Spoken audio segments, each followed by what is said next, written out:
दो काली तीन गोरी बहू का पहला बच्चा। जरा ढंग से मेरे पैरों की मालिश करो। तुम्हें दिखाई नहीं दे रहा है मेरे पैरों में कितनी सूजन है? और मेरा जूस कहाँ है? तुम्हें पता है ना मैं करेक्ट 4 बजे जूस पीती हूँ। 4:05 हो गए हैं और तुम मेरा अभी तक जूस नहीं लाई। और ये तुमने कैसा फ्रूट कस्टर्ड बनाया है? इतना ज्यादा खट्टा है। शक्ल सूरत तो भगवान ने अच्छी दी ही नहीं, कम से कम काम तो अच्छे कर लिया करो। आशा, तारिका, साक्षी, हम दोनों भी तुम्हारी तरह प्रेग्नेंट हैं, लेकिन इसके बावजूद भी हम तुम्हारे लिए सभी काम करते हैं। अगर एक दो काम में कोई गलती हो गई हो तो तुम क्यों हमेशा हमें हमारे काले रंग का ताना देकर हमारी बेइज्जती करती हो? बड़ी जुबान चल रही है तुम दोनों की आजकल। मैंने कहा था ना कि मेरी तीनों गोरी बहू की सेवा में कोई कमी नहीं रहनी चाहिए। और ये क्या, तुमने अभी तक इन्हें फ्रूट्स भी काट कर नहीं दिए हैं? जल्दी से जाओ और इनके लिए फ्रूट्स कट करके लाओ। माँ जी, आपने किन कलमोहियों को अपने घर की बहू बना रखा है? हमारे घर की नौकरानी भी इनसे कई ज्यादा सुंदर है। तुम दोनों नौकरानियों की बात कर रही हो? अरे जो हमारी गली की नाली साफ करने के लिए आती है वो भी इन दोनों से ज्यादा सुंदर है। लेकिन क्या करूं, ना जाने इन दोनों करमजलियों ने मेरे दोनों बेटों पर ऐसा क्या काला जादू कर दिया जो उन्हें इन जैसी काली लड़कियां पसंद आई। अब यहाँ खड़ी खड़ी मेरी शक्ल क्या देख रही हो? जाओ और जाकर मेरी बहू के लिए फ्रूट्स काट कर लाओ। अपनी तीनों गोरी देवरानियों और सास की बातें सुन योगिता और आंचल की आंखों में आंसू आ जाते हैं। आंचल और योगिता के काले रंग की वजह से उनकी सास और तीनों गोरी देवरानियां उन्हें नापसंद करती थी। यहाँ तक कि सविता की 5 बहुएं गर्भवती थी, लेकिन सिर्फ काले रंग की वजह से सविता अपनी तीनों गोरी बहू का ही ख्याल रखती थी और हमेशा अपनी काली बहुओं से अपनी तीनों गोरी बहू की सेवा करवाती थी। तारिका, साक्षी, आशा, ये देखो मैं तुम तीनों के लिए क्या लेकर आई हूँ। ये है देसी घी के लड्डू। इन्हें मैंने अपने हाथों से बनाया है और इसमें काफी सारा काजू, बादाम, किशमिश भी डाला है। इसे खाने से तुम तीनों के बच्चे तुम तीनों की तरह ही गोरे पैदा होंगे और साथ ही साथ काफी तंदुरुस्त भी। क्या मुसीबत है, जब से हम प्रेग्नेंट हुए हैं तब से ये बुढ़िया कुछ ना कुछ हमें खिलाती रहती है। एक तो प्रेगनेंसी के चक्कर में हमारी फिगर की ऐसी की तैसी हो गई और ऊपर से रोज रोज ये देसी घी खाकर तो हम गुब्बारा बन जाएंगी। क्या सोच रही हो? लो जल्दी से खाओ, इसके बाद तुम्हें मेरे हाथों का देसी घी का हलवा भी तो खाना है। जी माँ जी, क्यों नहीं, लाइए, आपने इतने प्यार से बनाया है, हम जरूर खाएंगे। ये कहकर तीनों बहुएं मुंह बनाकर लड्डू खाने लगती हैं कि तभी वहां दोनों काली बहुएं भी आ जाती हैं। माँ जी, 2 दिनों से मेरे शरीर में काफी दर्द हो रहा है और तो और कमजोरी भी महसूस हो रही है। आज सीढ़ियाँ चढ़ते समय चक्कर भी आ रहे थे। माँ जी, क्या मैं और आंचल थोड़ा सा दूध पी लें? सुना है ऐसी हालत में दूध पीने से शरीर के अंदर ताकत आती है।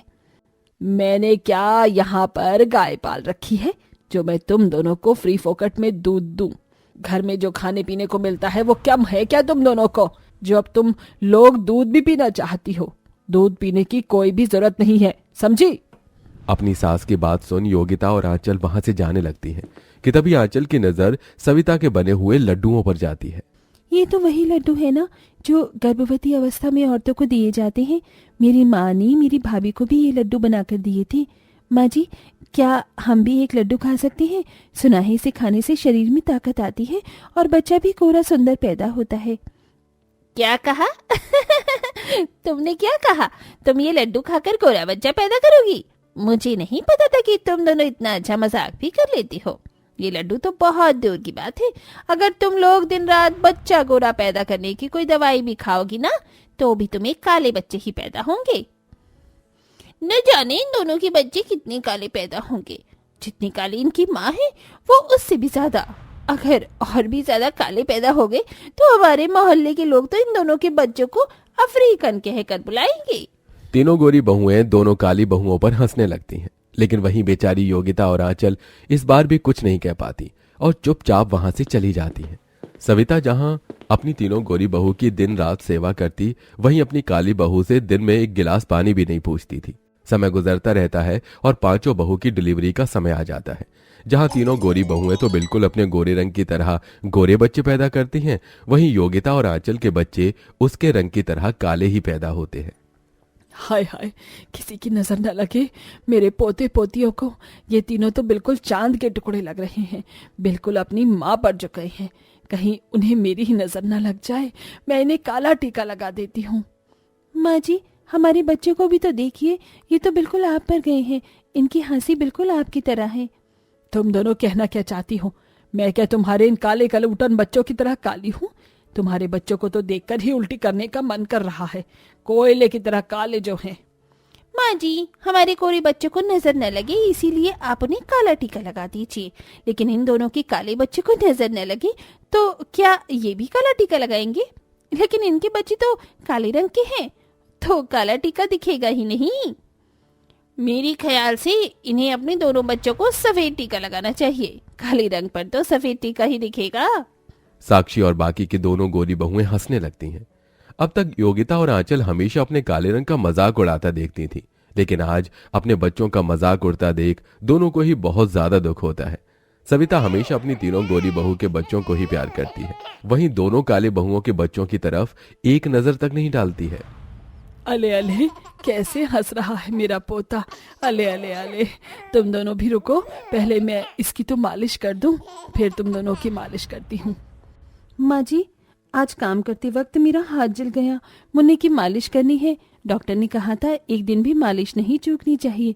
क्या आप मेरी मुन्ने की मालिश कर देंगी? मुझे पागल समझ रखा है क्या, जो तेरे इस काले बच्चे को हाथ लगाऊंगी? अपने इन काले बच्चों को मेरे तीनों गोरे पोता पोती से दूर ही रख, कहीं इनकी संगत में रहकर ये तीनों भी काले न पड़ जाएं। अपनी सास के मुंह से अपने बच्चे के लिए ऐसी बातें सुन योगिता की आंखों में आंसू आ जाते हैं, जिसके बाद योगिता खुद ही अपने जले हुए हाथ से अपने बच्चे की मालिश करती है। माँ जी, ये आप क्या कर रही हैं? ये देसी घी है, मैंने इसे घर में खुद बनाया है। देसी घी से बच्चों की मालिश करने से उनका विकास काफी अच्छे से होता है, साथ ही साथ उनके हाथ पैर भी काफी ज्यादा मजबूत होते हैं। हमारे बच्चों की मालिश के लिए जब डॉक्टर ने ऑयल दिया था तो आपकी हिम्मत कैसी हुई हमारे बच्चों की देसी घी से मालिश करने के लिए? पहले तो हमें देसी घी खिला खिलाकर आपने हमारा फिगर बर्बाद कर दिया और अब हमारे बच्चों के पीछे पड़ी हैं। दूर रहिए हमारे बच्चों से, समझिए अब। ये कहकर तीनों बहुएं अपना अपना बच्चा ले जाती हैं। अपनी तीनों गोरी बहू का ऐसा बर्ताव सविता को बिल्कुल भी अच्छा नहीं लगता। ऐसे ही समय गुजरता रहता है।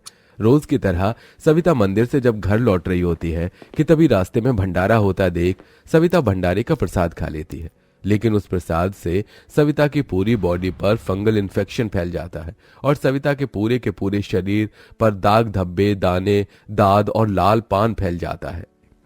डॉक्टर साहब, क्या हो रहा है मुझे? पूरे बदन में हमेशा खुजली मचती रहती है और अगर खुजाती हूँ तो खून निकल आता है। आपको फुल बॉडी फंगल इन्फेक्शन हो गया है। इसे ठीक होने में कम से कम महीने भर का समय लगेगा। आप सभी लोगों को इनका खास ध्यान रखना होगा, वरना ये फंगल इन्फेक्शन इनकी बॉडी के अंदर भी फैल सकता है। हमारे बच्चे तो दिन भर इन्हीं के पास रहते हैं, अगर इनसे हमारे बच्चों को भी फंगल इन्फेक्शन हो गया तो अब हमारे बच्चों के पास भटकने की भी कोशिश मत करिएगा। साक्षी, आशा, चलो यहाँ से, अब तो हम इनके कमरे के पास भी नहीं आएंगे। इतना कहकर तीनों बहुएं वहां से चली जाती हैं, लेकिन अपनी सास को दिन भर दर्द से तड़पता देख योगिता और आंचल को बिल्कुल भी अच्छा नहीं लगता, जिसके चलते अब दोनों बहुएं ये जानते हुए भी कि सविता की बीमारी फैल सकती है, उसका अच्छे से ध्यान रखती हैं। उसके शरीर पर समय समय पर दवाई लगाना, नहाने में उसकी मदद करना और साथ ही साथ अपने हाथों से खाना खिलाना, जिसके चलते सविता समय से पहले ठीक हो जाती है और इसी के साथ अब पूरी तरह से सुधर भी जाती है। आंचल बहू, तुम दोनों मुझे माफ कर देना। गोरी बहू के चक्कर में मैंने तुम दोनों पर बहुत अत्याचार किए। जिन बहुओं के लिए मैंने दिन रात एक कर दिया, उन बहुओं ने ही मुझे मेरी बीमारी में छोड़ दिया। लेकिन तुमने मेरा साथ नहीं छोड़ा और मेरी बीमारी में मेरा साथ दिया। माँ जी, बहू का तो फर्ज होता है कि वो अपनी सास की सेवा करे, क्योंकि शादी के बाद ही एक सास एक बहू के लिए माँ का रूप होती है। माँ जी, योगिता बिल्कुल ठीक कह रही है, आप तो हमारी माँ हैं और एक माँ कभी भी अपनी बेटी से माफी नहीं मांगती। आंचल योगिता की बात सुन सविता अपनी दोनों काली बहू को आज पहली बार गले लगाती है और अब अपने दोनों काली बहू के बच्चों को भी बहुत प्यार करती है। समय बीतने के साथ साथ तीनों गोरी बहू की आदतें भी अब ठीक होने लगती हैं और एक समय ऐसा आ जाता है कि पांचों बहुएं मिलकर एक साथ खुशी खुशी रहती हैं।